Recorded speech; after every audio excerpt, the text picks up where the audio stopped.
ও বাবা, আমি এক্ষুনি দিদমার বসা টাই করে দিচ্ছি, তুমি একটু তাড়াতাড়ি যাও তো, আমি একটু দুধ এনে দাও। কর কর, বসবার কিছু একটা দে। কিন্তু এত রাতে দুধ পাই কোথায়? দেখি গয়লার কাছে গিয়ে দেখি। ওমা, একটা পাত্র দে দেখি, তাড়াতাড়ি তাড়াতাড়ি একটা পাত্র দে। এই নাও বাবা। এসো দিদমা, এসো, তুমি এখানে বসো, ঠিক আছে? মা, আপনিও বসুন নে, আমি সামান্য কিছু জোগাড় করেছি, একটু করে যদি মুখে দেন আমার খুব আনন্দ হবে। ও মেয়ে, বেশি কিছু জোগাড় জাতি করতে যাস নে, আমাদের কিন্তু তাড়াতাড়ি বাড়ি ফিরতে হবে। আচ্ছা বাবা, আচ্ছা, সে তুমি যাবে খন, তুমি এখনো দাঁড়িয়ে রইলে তো দিদমা? বসো না গো দিদমা, আপনিও বসুন না মা।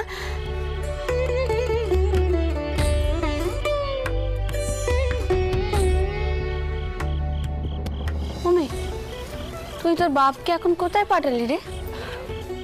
শুধু মুখে মিষ্টি খাবে দিদমা, একটু দুধও তো খাবে নাকি? কিছু মেয়ের কান্ডি, এখন কেউ দুধ খায় নাকি? হ্যাঁ, আমরা কেউ দুধ খাবো নি, তুই যা আগে বাপকে ফিরিয়ে নিয়ে আয়, যা। শুধু মোয়া জল দিয়ে খেলে তোমার গলায় যে বিঁধবে গো দিদমা। রে পাগলি মেয়ে, বাঁধবে নি, তুই যা যা। বাবা, ও বাবা, বাবা। মেয়েটার মনখানা একেবারে সোনা দিয়ে বাঁধানো চটকুকি, জানো? অনেক চটকালে ওকে ডাকাতরা তুলে নিয়ে গিয়েছিল, তাই ওর বাপ এখনো ওর বিয়ে দিতে পারেনি। মা মরা মেয়ে, কি জানি বাপ না থাকলে কি হবে মেয়েটার। মা, মেয়েটা যেভাবে উঠোনখানা সাজিয়েছে তা দেখেই বোঝা যাচ্ছে যে মেয়েটা কতটা লক্ষ্মীমন্ত। আচ্ছা আচ্ছা, আমরা ওর জন্য একখানা পাত্র জোগাড় করে দিতে পারি না? চটকুকি কথাখানা যখন উঠলই, তখন তখন আমি বলি কি, দিদমা, ও দিদমা, দিদমা, এ কি গো দিদমা, তুমি এখনো কিচ্ছুটি মুখে দাও নে, আর আপনিও কি বুঝি খাবেন না মা? খাবো বই কি বাছা, তুই এত যত্ন করে এত জোগাড় জানতি করেছিস, আমরা খাবো না? মা, এই না, এই দেখ খাচ্ছি, কেমন? রানীমা আমার পেশেন্টের কোনো অপরাধ নেবেন না, ও দেখতেই বড় হয়েছে, একেবারে ছেলে মানুষ, উঁচু নিচু ছোট বড় কোনো কিছু জ্ঞান নেই, আর কিছু কইলেও কথা শুনতেই চায় না।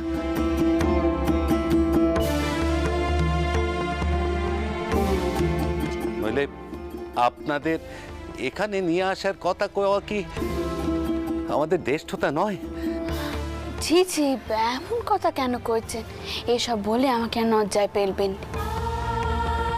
আমি তো আগেই কইছি, বিষণ্ণ আমার পরাণ রক্ষী করেছে, তা ওর দিদমার ওপর তো ওর অধিকার থাকবেই।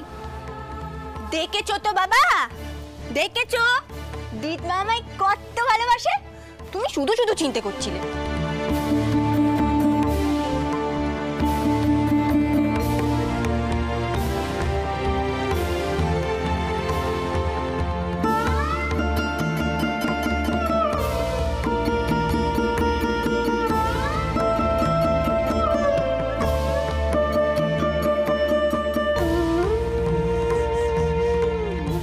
সাহস করে কইব চটকুকি, আমার মনের সাতখানা। চটকুকি কি রাজি হবে বিষণ্ণকে বউ করতে?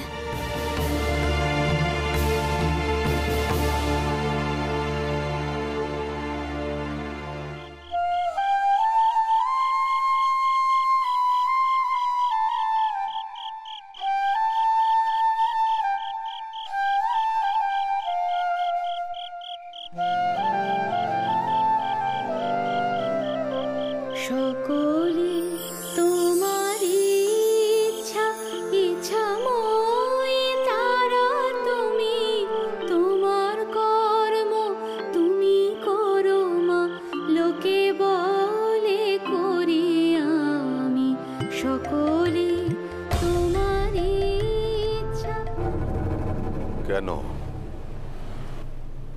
কেন বারবার ওই গান আমার কানে ভেসে আসছে? কেন?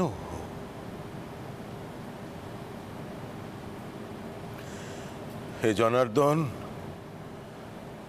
আমি কেন ভেতরে কোনো জোর পাচ্ছি না?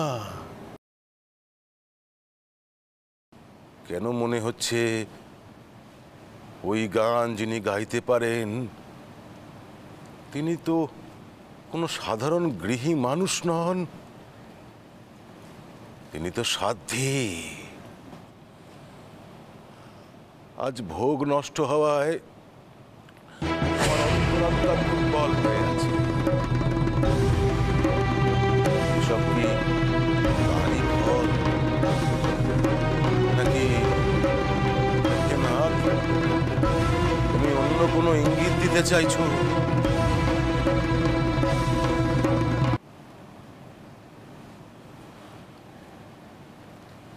না না, এসব আমি কি ভাবছি?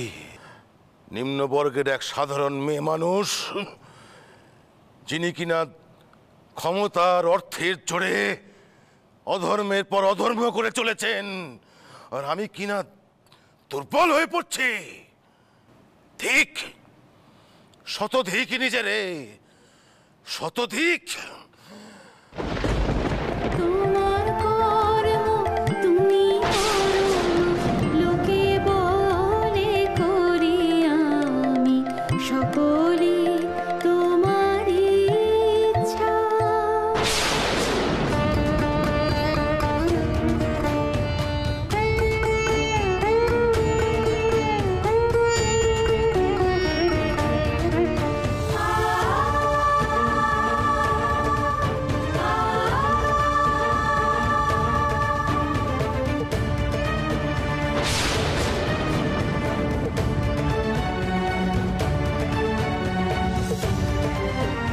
হে নাথ, হে জগদীশ্বর, কেন আমি কর্তব্যচ্যুত হয়ে পড়ছি?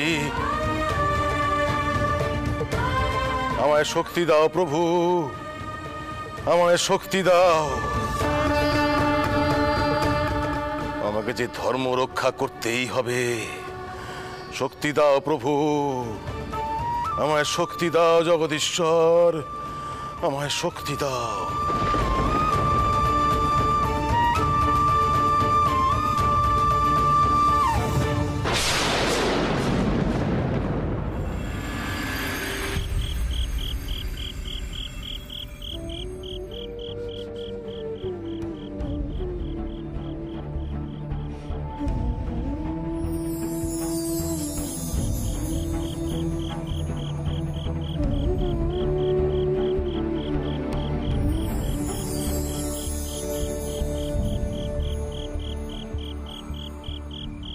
আমায় শক্তি দাও করুণা, আমি যেন মেনে নিতে পারি এই বিশ্ব সংসারে তোমার কোনো চিহ্ন থাকবে না। ভূপাল বলেছে সে বিয়ে করবে না। আমি কেন তোমার স্মৃতি আঁকড়ে আছি বলতে পারো? কেন তোমায় ভুলতে পারি না? আমি জানি জগদম্বা কষ্ট পায় ভেতরে ভেতরে। কি মনে হয় জানো তো, যদি ভূপালের সন্তান আসতো এই সংসারে, তোমার একটা চিহ্ন থাকতো এই সংসারে, সবাই জানতো তুমিও ছিলে এই সংসারে আমার কাছে, আমার স্ত্রী হিসেবে। কিন্তু তা তো আর হবার না।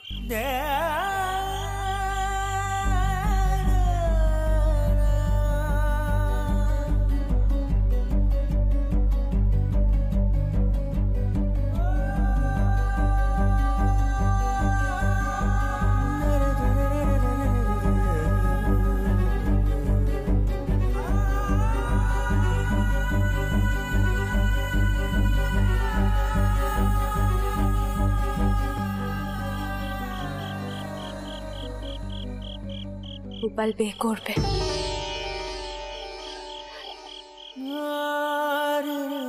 আপনি আপনি শুধু শুধু কেন এত চিন্তা করছেন? আসলে কি কন্ত, গোপাল তো জানে না যে আপনি ওর বিয়ের জন্য কেন তাড়াহুড়ো করছেন। আমি কইব গোপালকে, ও ও ঠিক পেতে মত দেবে। তুমি তুমি কখন এলে? কোথায় গেছিলে মা আর তুমি? আমি শুনলাম পুজো নির্বিঘ্নে শেষ হয়েছে। এবার জানো তো একজন কাউকে ডাকতে হবে, ওই মন্দির নির্মাণে কি কি প্রয়োজন সেসব সেসব বলতে পারবে।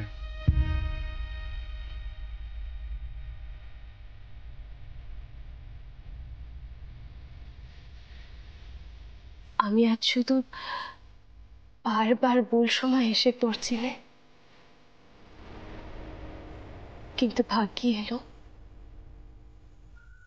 না হলে তো আমি বুঝতেই পারতাম না যে গোপালের বিয়ে করাটা কেন জরুরি।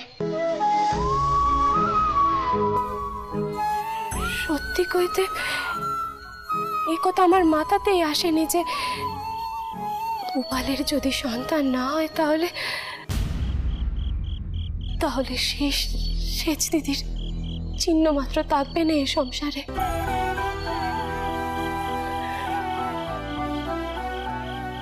আমি গোপালকে বোঝাবো,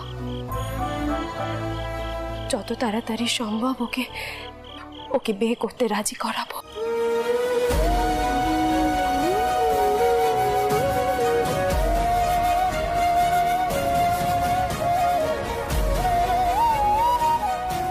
আমি আবার তোমায় কষ্ট দিলাম তাই না জগদম্বা? আজ যে বড় আমি অস্থির হয়ে পড়ছি, সামলাতে পারছি না নিজেকে। কি করব?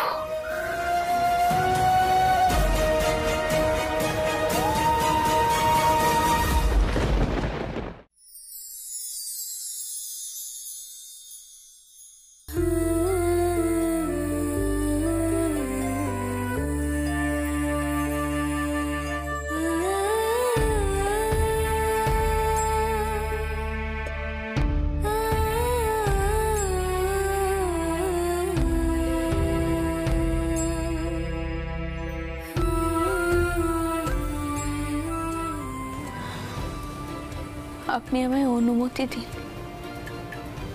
আমি এবার মন্দিরের কাজে হাত দেব।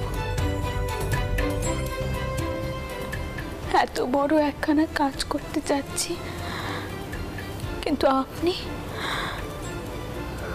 আপনি আমার পাশে নেই। জানেন তো, আমার মাঝে মাঝে খুব ভয় হয়। আমি মাঝে মাঝে নিজের ওপর থেকে বিশ্বাস হারিয়ে ফেলি।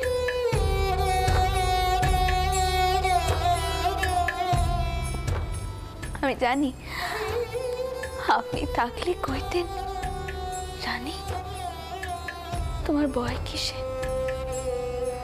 তুমি তো মায়ের আদেশ পেয়েছ।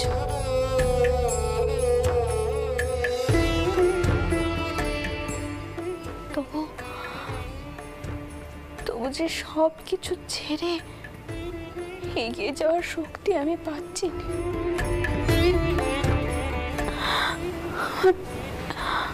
আমার মাঝে মধ্যে খুব ভয় হয়, পথ হারিয়ে যায় আমার।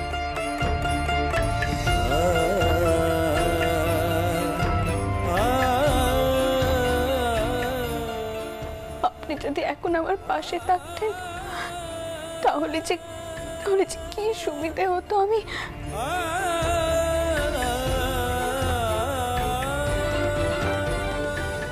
মা,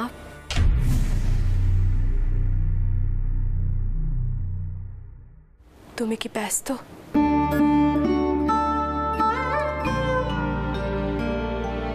কি হয়েছে ছোট খুকি? তোমার সাথে কিছু কথা কওয়ার ছিল, তুমি কি শুনতে পারবে? ওমা, এমন করে কইছো কেন? কি হয়েছে বলো? মা, আমি এক্ষুনি চা দেখে তোমার জামাইকে দেখে এলো। উনি সেখানে একা দাঁড়িয়ে কথা কয়েছিলেন শেষ দিদির সাথে। সে কি?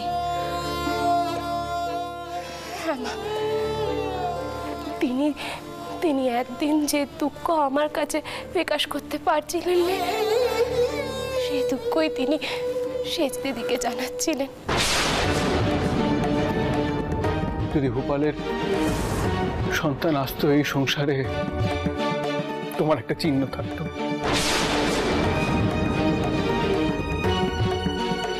সবাই জানতো তুমিও ছিলে এই সংসারে, আমার কাছে,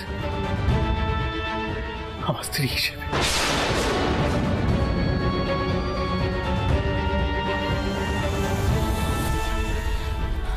মা, মা, যত তাড়াতাড়ি সম্ভব আমাদের ভূপালের বের বন্দোবস্ত করতে হবে। বেশি দেরি করলে কিন্তু চলবে না। মা, আমি তো ভুলেই গেছিল যে যদি ভূপালের বিয়ে না হয় তাহলে সেচ দিদির কোনো বংশধরই থাকবে না সংসারে।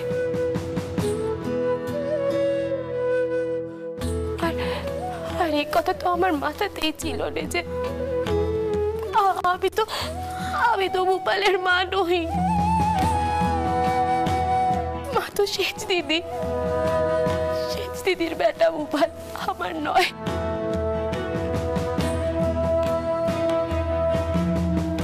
চটকুকি, যশোদা মা কি দেবকী মায়ের চেয়ে কোনো অংশে কম ছিল? তুমি বলো, এভাবে ভেঙে পড়ো না তুমি। নিজের মনকে শক্ত করো চটকুকি, শক্ত করো। মা, আমি না হয় নিজেকে ঠিক সামলে নেব, কিন্তু তেনার ইচ্ছেও পূরণ করা তো আমার কর্তব্য, তাই না?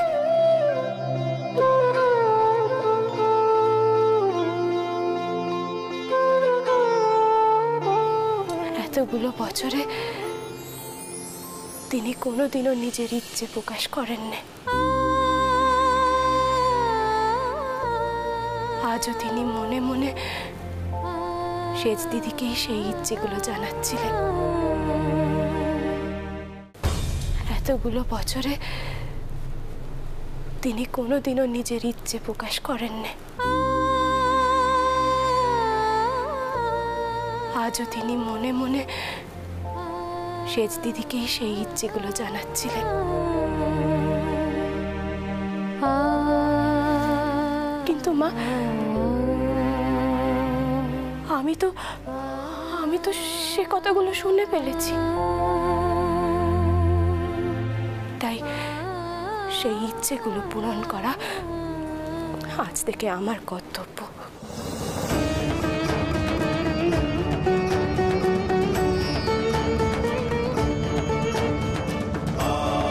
আচ্ছা মা, ভূপাল কয়েছে যে ও নিজের থেকে খুব বেশি ছোট মেয়েকে বিয়ে করতে চায় না। আমরা একখানা মেয়ের সন্তান করতে পারেনি, যে বয়সেও খুব বেশি ছোট নয় আর বেশ ডাগর ডগর। মা, কটক টাওরকে তুমি কপর দাও নে। চটকুকি, কটক টাওর কি আর এমন মেয়ে জোগাড় করতে পারবে যে দেশে 11 বছর পেরোলেই মেয়েদেরকে এক করে দেওয়া হয়? সেই দেশে বয়সে বড় অবিবাহিত মেয়েকে কি পাওয়া সম্ভব চটকুকি?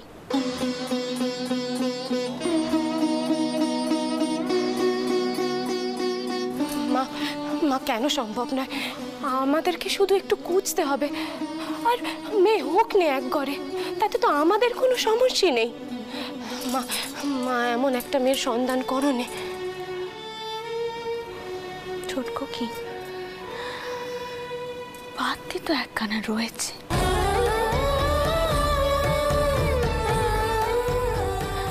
মেয়েটা বড় সাদা শীতে, জানো তো, বয়সও বেশি, অবিবাহিত তো বটেই। তবে ভোপালের পছন্দ হবে কিনে তা আমি কইতে পারছি না। মা, তুমি সেই নিয়ে চিন্তা করো না, আমি ভূপালের সাথে কথা কইব। কিন্তু মা, মেয়েটি কে?